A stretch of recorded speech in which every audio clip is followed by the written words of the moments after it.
This is an old desk, just collecting dust in my house. So I'm going to take advantage of this boring space and slap a tank on it. And in this video, we are going to be turning this tank into an oasis for a mystery creature.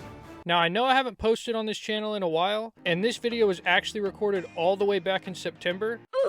But I found a new local fish store in my area that releases a bunch of fish and corals with great deals.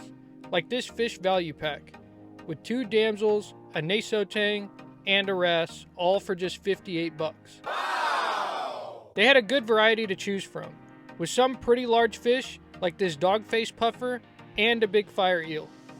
Then they also had some smaller fish and even this cool purple crab. So I'm going to be selecting one of these creatures listed and adding them into my tank. Now let's start getting the tank set up. I went and bought a couple different substrates for this tank and a couple of different rocks. What's different about this type of substrate is that it's bioactive. It's a soil that already has some bacteria living inside of it, which will be good to keep the water healthy for our creature. So I added it in and spread out a layer across the middle. Next, I took the colored rocks and added them to each side of the tank. I also went and bought some big pieces of PVC pipe to act as hiding places. Next, I added in the slate rock to the red side and the lava rock to the blue side. Then it was time to add in the water. I didn't want to scatter around all of the soil and rocks that I had just put in, so I decided to lay down a bag and start pouring water on top to keep everything in its place. After I filled it all up, I cleaned it up a little bit and then decided to move some pebbles around. Next, I added in some water conditioner to make sure the water will be safe for anything that enters the tank. This is the filter that I'll be using. I had been using it on another tank, so it brought over all of its beneficial bacteria to help cycle this tank fast. So I got it set on the side and then got the water flowing. I also needed to add a heater onto the back of the tank. Now it's time to add some life to the tank. First will be these live aquatic plants, the rosette sword and Asian water fern. I went ahead and added one to the back of the tank, and then I placed the other closer to the front. The plants will need a source of light, so I grabbed one and set it on top of the tank. So far, it's looking pretty good, but I want to add one more final touch to each side of the tank. Something like a cave up under the substrate. And to do that, I decided to 3D print some caves. Once I got the first one started, all I needed to do was wait. After this one finished, I also printed a red one so I could match the colors on each side of the tank. I also decided to get some fake plants with color to match each side as well. Starting with the red side, I added in the new plant. Then I started moving the gravel around so I could add in the cave. Once I got it all covered up, I went ahead and started to do the same to the blue side. With these corner caves added, it will give our fish more places to hide while also providing a viewing port so I can see inside. Now I just had to let the tank cycle for a couple of days before I went to go pick up the fish. Now that it was a few days later, it's time to go pick up what I ordered. I got it in the car and drove back home so I could get it inside of the tank. And now for the reveal of what I bought to live inside of this tank. Here it is, a bright blue crayfish. But I also decided to get another red crayfish. Both of these new crayfish were very energetic and looked healthy, which is great. The colors on them were also very bright.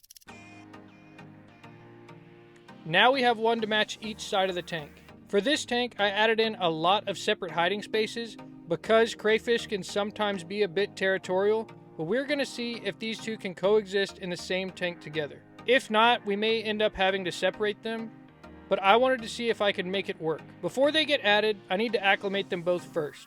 After acclimating, the first to be added is going to be the bright blue crayfish. So I went ahead and dropped him in. And while he goes into the cave, I'll be adding in the red crayfish to the other side. Hello there. The blue one seems to like the cave. He sat here for a while. On the other side of the tank, the red one was checking out the PVC pipe cave. And it looks like he'll be the first to head to the middle of the tank, while the blue one is still sitting inside of the cave. The red crayfish had made its way all the way to the blue side of the tank, but decided to turn around and head back to explore his side of the tank a little more.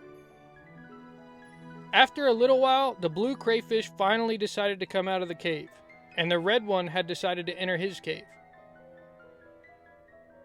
It seemed he may be trying to eat a pebble.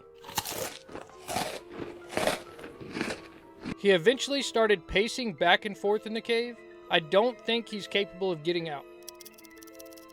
The blue crayfish had now started making his move across the tank, stopping in the middle for a second before continuing on to the red side.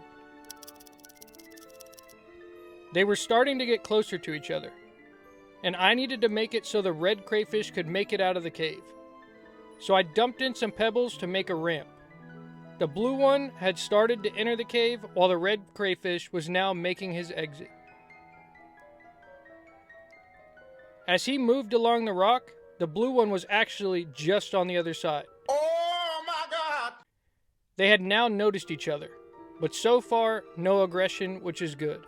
For a while, they both stayed in the middle of the tank, moving around the soil. A little while later, it was time to feed them. I got these sinking mini pellets for them to eat. As the pellets started to rain down, they started going after him. I'll have to continue keeping a close eye on them to watch for any signs of aggression. Over the next few days, they were getting more familiar with the tank and weren't being as skittish towards each other. They did start to destroy the plants, though. Did you chop down this tree? About a week later, the red one was ready to start a molt. I tried to film it, but the camera died. The next day, I found him standing around missing a claw. I didn't know if maybe he had lost it while molting or due to aggression with the blue crayfish. I tried to look around for the claw, but I could never find it. It seems they had also started to do some redecorating with the plants, moving one over to the blue side of the tank. The next day, I found the other plant uprooted as well, with the red crayfish taking it for a ride up towards the top of the tank. Help me! Help me! So far, I haven't noticed any fighting or signs of aggression. And our blue crayfish had also completed a molt. Here he is with his old shell. The red one seemed to really like hanging out with this plant at the top of the tank, possibly planning for an escape. I kept these guys together for quite a while, up until I moved, where I decided to separate them because I wouldn't be able to watch for aggression as closely, since I'd be too busy. I didn't want to take the chance that they started fighting, so ultimately I decided to separate the red one and keep the blue one by himself in the tank, which is actually where he is now, in my new fish room along with my other tanks. In the next video, I'll show what I eventually decided to do with my breeding pair of clownfish since I moved. I will still be attempting to hatch some clownfish eggs, and they are still actively laying eggs, so do be sure to subscribe if you want to see that. If you did enjoy this video, please be sure to leave a like. Thanks for watching.